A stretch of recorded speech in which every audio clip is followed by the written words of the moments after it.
అందరికీ నమస్కారం. నా పేరు కొండూరు విజయలక్ష్మి, హైదరాబాదు. నేను ఈ కార్తీక మాసం ఈ నవంబర్ నెలలో గురుకుల్ సంస్థ ద్వారా 3 గంటలకు ఒత్తుల తయారీ క్లాస్లో జాయిన్ అయ్యాను. మా మేడం గారు వనితా మేడం. తను ఒత్తులు చేయడం చాలా రకాలుగా చూపించింది. ఒత్తులు రకరకాల ఒత్తులు ఏ విధంగా చేయాలి, తర్వాత నెక్స్ట్ ఒత్తులు తయారు చేసిన తర్వాత వాటిని దండలు ఏ విధంగా తయారు చేయాలనేది చాలా క్లియర్గా చెప్పిందండి. అందరికీ తెలిసిన విషయమే. కార్తీక మాసం దేనికి స్పెషల్ అంటే దీపాలు వెలిగించడం, నెక్స్ట్ నది స్నానం చేయడం. దీపం అనేది చాలా వెలిగించడం మన హిందూ మతంలో చాలా ముఖ్యమైనదండి. దీపం జ్యోతి పరబ్రహ్మ, దీపం సర్వతమోపహం, దీపేన సాధ్యతే సర్వం, సంధ్యా దీపం నమోస్తుతే. మనమందరము ప్రతిరోజు దేవుడి దగ్గర ఒత్తులు పెట్టి దీపాలు వెలిగిస్తాము. మరి ఈ కార్తీక మాసంలో అయితే దీపం వెలిగించడంలో చాలా విశేషత ప్రాముఖ్యత ఉంటుంది. కాబట్టి ఈ కార్తీక మాసంలో గురుకుల వాళ్ళు మనకు స్పెషల్గా ఒత్తుల తయారీ విధానాన్ని క్లాస్ పెట్టడం జరిగింది. అందుకని నేను జాయిన్ అయ్యానండి. చాలా బాగా నేర్పించారు. మీకు ఒక్కొక్క రకం ఒత్తులు నేను చూపిస్తూ ఉంటాను, చూడండి.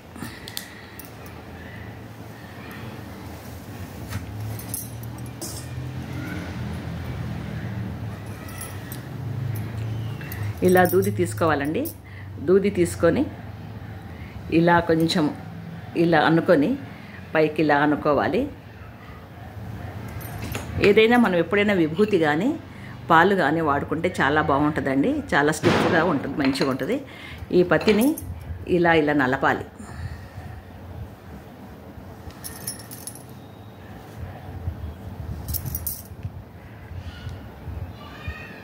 చూడండి, ఇలా బొడ్డు ఒత్తి తయారైపోయింది.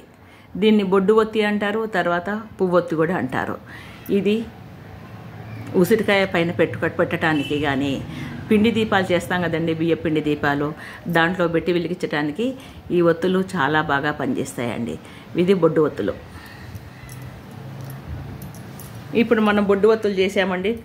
అవి 5 తీసుకోవాలి మనం.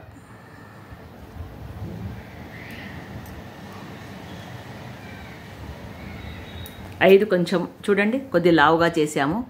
5 తీసుకోవాలి. ఈ 5ను ఒకదాని పక్కన ఒకటి 5 ఇలా పెట్టుకోవాలండి. ఇలా పెట్టుకొని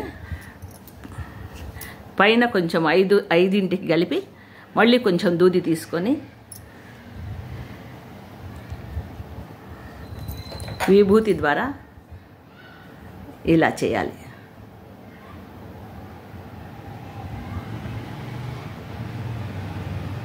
చేస్తే విష్ణు కమలం ఒత్తి అండి. విష్ణుకు ప్రీతిపాత్రమైంది. 5 ముగ్గల్లాగా ఎలా ఉంది చూడండి. దీన్ని విష్ణు కమలం ఒత్తని అంటారు. అలాగే ఇది చామంతి ఒత్తి అండి. మనము కుంకుమతో పసుపుతో కుంకుమల పసుపులో పత్తి అద్దాలండి. తర్వాత ఎండకు పెట్టాలి. తర్వాత విప్పదీస్తే పత్తి వస్తుంది. దాంతో మనం రకరకాల ఒత్తులు చేసుకుంటే చాలా అందంగా ఉంటాయండి. ఇది చామంతి ఒత్తి అండి.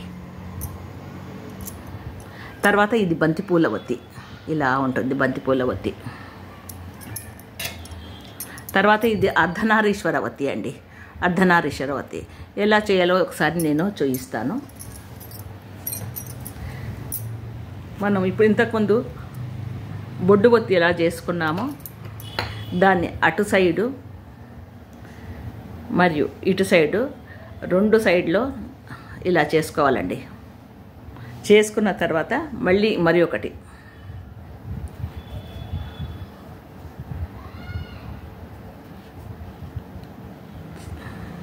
చేసుకొని ఒక దానిపైన ఒకటి ప్లస్ ఆకారంలో పెట్టాలి. పెట్టి కింద ఉన్నదాన్ని మొదట ఈ 2 కలిపి చూడండి, ఇలా రెండు కలిపి కొద్దిగా పత్తి తీసుకొని ఇలా నలపాలి. ఓకేనండి. కింది కలిపాము. మళ్ళీ నెక్స్ట్ 2 ఉంటాయి కదా, వాటిని మళ్ళీ ఇలా దగ్గరికి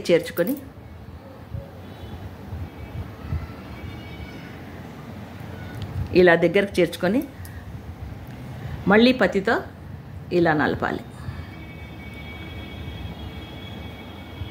అంటే చూడండి, ఒత్తి లవ్ షేప్లో ఇలా వచ్చింది చూడండి. లవ్ షేప్లో ఇలా ఒత్తి తయారైపోయింది. లవ్ షేప్లో చూడండి, 2 కలర్స్తో కూడా చేసుకోవచ్చు. ఇట్లా కలర్స్గా చేసుకోవచ్చు. ఇది అర్ధనారీశ్వర ఒత్తి. అర్ధనారీశ్వరుడు అంటే తెలుసుగా మనకు, శివుడు పార్వతి 2 కలిపితే అర్ధనారీశ్వరుడు. అర్ధనారీశ్వరుడు శివపార్వతి ఒత్తి కూడా అనుకోవచ్చు. ఈ ఒత్తులు తయారు చేసుకొని బకారం క్లాత్ తీసుకొనండి అతుకు పెట్టాలి. చాలా అందమైన దండ తయారవుతుంది. దీన్ని అది ఫెవికాల్ అతికించి బకారం క్లాత్ కట్ చేసేసి ఒకదాని కింద ఒకటి పెట్టేసేసి కొద్దిగా ఏదన్నా స్టోన్స్ డెకరేటివ్ ఐటమ్స్ పెట్టేసేస్తే ఈ దండ చాలా మంచిగా తయారవుతుంది. ఇది అమ్మవార్లకు వేస్తే చాలా చాలా బాగుంటుందండి. చాలా సూపర్గా ఉంది. నేను వేసి చూశాను, చాలా మంచిగా అనిపించిందండి. తర్వాత ఒత్తిపత్తి తెలుసు కదండి ప్రతి ఒక్కరికి. మనం ప్రతి పటాలకి తర్వాత విగ్రహాలకి వేస్తాం కదా ఒత్తిపత్తి. సన్న ఒత్తిపత్తి